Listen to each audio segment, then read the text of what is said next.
సోనం వాంగ్చూ ఈయన గురించి చెప్పే ముందు మహాభారతంలో భీష్ముడు గురించి చెప్పాలి. భీష్ముడికి ఎప్పుడు ఉండే ఒకే ఒక ఆలోచన, ఆయన నిద్రపోయినా లేచున్నా ఏం చేస్తున్నా కూడా కురువంశం నిలబడాలి. అది కౌరవుల పాండవుల అనేది ఆయనకు సంబంధం లేదు. కానీ ఎండ్ ఆఫ్ ది డే కురువంశం మాత్రం అంతరించిపోవద్దు. సోనం వాంగ్చూ కూడా లదాఖ్ అంటే ప్రాణం. ఇండియా అంటే ప్రాణం కావచ్చు, కానీ ఇండియా కన్నా కూడా లదాఖ్ అంటే ప్రాణం.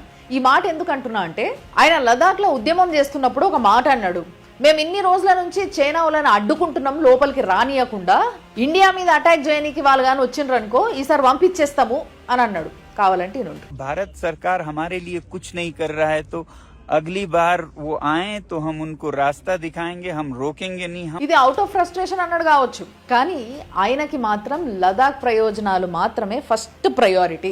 ఈయన గురించి చెప్పుకుంటా భీష్ముడు టాపిక్ ఎందుకు తీసుకున్నా అనే డౌట్ వచ్చింది కదా.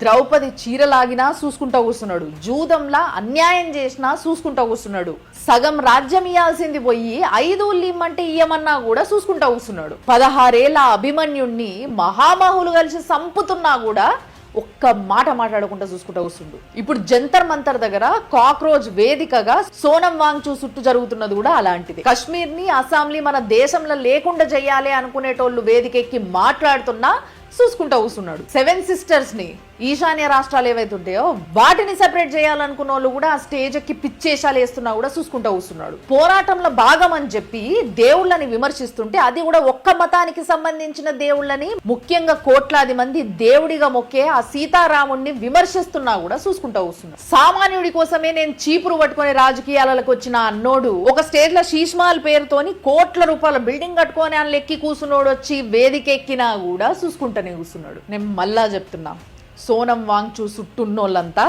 భీష్ముడు చుట్టున్న కౌరవుల్లాంటోళ్ళే.